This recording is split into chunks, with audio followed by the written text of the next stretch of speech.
Some people come because they're faced with a health challenge. They've heard about somebody with a similar health challenge, or have read about somebody with a similar health challenge that went about making significant changes in how they think, how they act, and how they feel. And over a period of time, the disease went away, and without any exogenous substance. Other people come because they want to create a new life, a new job, a new career, a new opportunity. Some people come because they're chasing the mystical and they want to have those profound mystical experiences. And I think everybody comes for their own reasons. But what we're learning now is that in these 7-day events, and I'll talk about why we do those 7-day events in a minute, but there comes a point where people start experiencing a greater level of wholeness.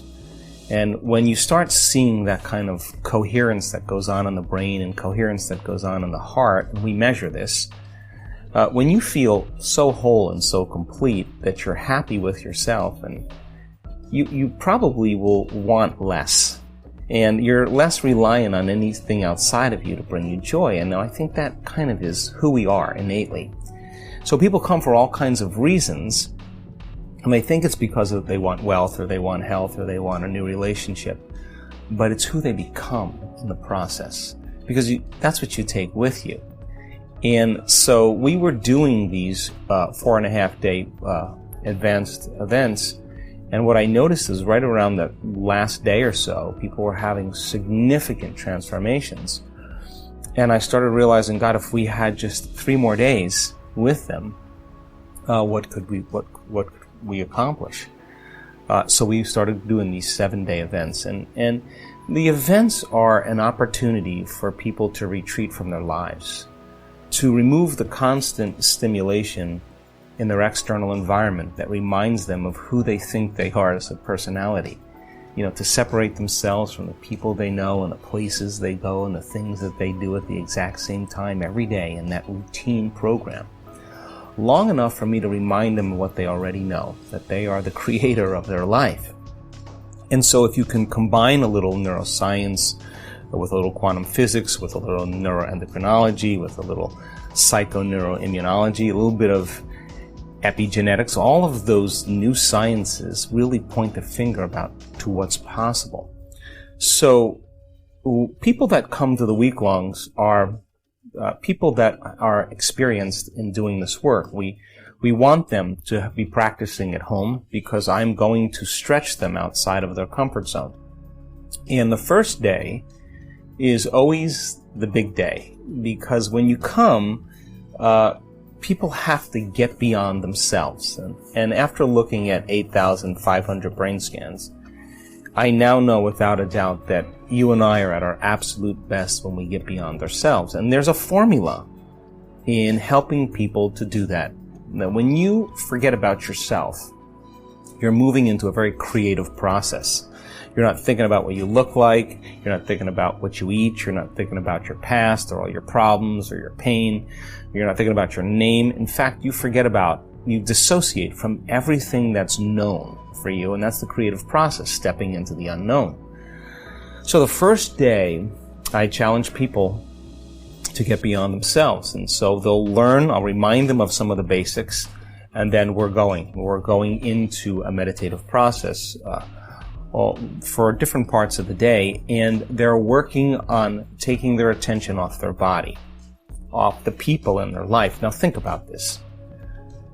The stronger the emotion that you feel to some problem or some condition in your life or some person in your life, the more you pay attention to that person or problem. And if where you place your attention is where you place your energy, in fact, you're giving your power away to a lot of the problems in your life because that's where your attention is. If you're in a routine of waking up every morning and running through the same behaviors that you did the day before, if you wake up in the morning and you have to think about your problems to feel the emotions that are connected to those memories of those problems are old circuits in your brain, and every problem has an emotion associated with it. If thoughts are the language of the brain and feelings are the language of the body, and how you think and how you feel is your state of being, most people's entire state of being is in the past. So then once they're living in the familiar past, we can know by fact that they're going to be in a predictable future. So then, how do you get a person then to lower the volume to those emotions so that they can begin to take their attention off the problems in their life, and it's their attention and anticipation of how they expect it to show up that keeps their observation from a quantum model, the reality being the same. Well, and the best way to say it is that it's not your personality that's creating your personal reality. It's your personal reality that's creating your personality. You're at effect of your environment, and your environment is actually controlling your thoughts and feelings. So if you said to me, well, I'm angry today because of this person, I'm upset because of this problem, then what you're really saying, just from an objective standpoint, that person or that problem is actually controlling how I think and feel. Which means if I'm reacting to the conditions in my environment, then for the most part I'm a victim to my environment. But turning the battleship around, turning that model around, because how you think and how you feel should begin to produce an effect in your life if you were able to change it. So then people have to lay down the very thing that they've been using their entire life in the same way to get what they want for something greater to happen. So the first day is about overcoming ourselves. It's taking your attention off your environment, forgetting about your body and the emotions and pain and disease and whatever else, and get beyond that program of a predictable future and a familiar past, and get beyond the concept of linear time and fall into the present moment. And that formula then has a biological effect in the brain and body that we can actually anticipate, expect, predict when we see a person starting to overcome themselves. And after looking at enough brain scans, I saw then that people were able to get beyond themselves to move into that creative state. So, well, think about it. Have you ever sat at your computer writing an article or reviewing something or studying, and you look up and it's 2.5 hours later and you have no idea where time went? You lost track of the space you were in and the predictable time of the next moment. And when you lose track of space and time, if where you place your attention is where you place your energy, and you have no attention in this three-dimensional reality, then all of your attention is in a realm of thought, and we would call that quantum. So now, you can't enter the quantum field as a somebody. You have to enter as a nobody. So when you begin to get beyond yourself, what is your environment made of? People, objects, things, places, well, your body in space and time. So when you take your attention off all of those elements, you're disinvesting your attention and energy out of this three-dimensional reality, and you're placing your attention and energy in that field of possibilities. Now, what's the relevance of that? Well, think about it. Most people are their bodies trying to heal their bodies. Most people are their personality trying to change some aspect of their personality. They're trying to create some new future event, but they're wrapped up in the routine and program of how they live their life in the same ways.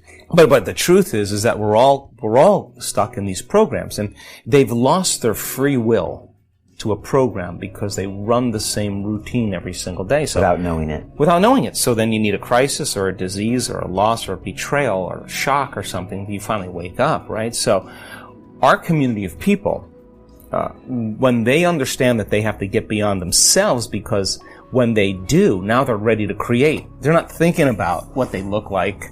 They're not thinking about what anybody else thinks about them. They're not thinking about how long it's going to take. They start getting beyond those elements that keep them restrained and attached to their past, present reality. So if you come to an event, the first day is about overcoming yourself. That first day, you start seeing people starting to break through. Once some people start to break through, it becomes very contagious. Okay, and that's through meditation, physical practices? We use a lot of meditation. We do 4 types of meditation. We do a seated meditation, and our students can sit for extended periods of time because they forget that they have a body. And they're good at it. And we do standing and walking meditations. A picture 1,000 people on a beach, a beautiful beach, and everybody is starting off raising their energy and opening their heart.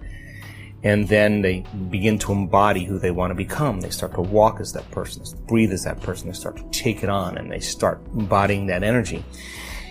And they start changing the subtle programs of when you're unhappy or when you're beaten down by your environment, you have a certain posture, certain unconscious mannerisms. So we're retraining them so that when they get back into their life, they're going to walk as their future self. They're not going to walk as their old self. They're becoming it. And that becomes the new habit. And then we do a laying down meditation, and that's important because in those laying down meditations, we are after the mystical. So we want to catch them in that realm between half awake and half asleep, where that door, the portal of dreams opens up, where you have a lucid experience. If we wait for science to tell us it's okay to do this, we make it another religion, right? But if we go out and do it, and we record it, then science has to change their laws to meet up with what's possible. And so I'm surprised more than a lot of people many times, because it just, it shakes the present paradigm of my own personal conditioning, that of what I'm witnessing is happening. And these people are not monks, they're not priests, they're not holy people, they're not academics, they're common people. And that's the importance of all this. And this kind of healing, by the way, has been going on for thousands of years. There was herbs, there was ritual, and there was laying on of hands and energetic healing that was just part of what people did in many cultures.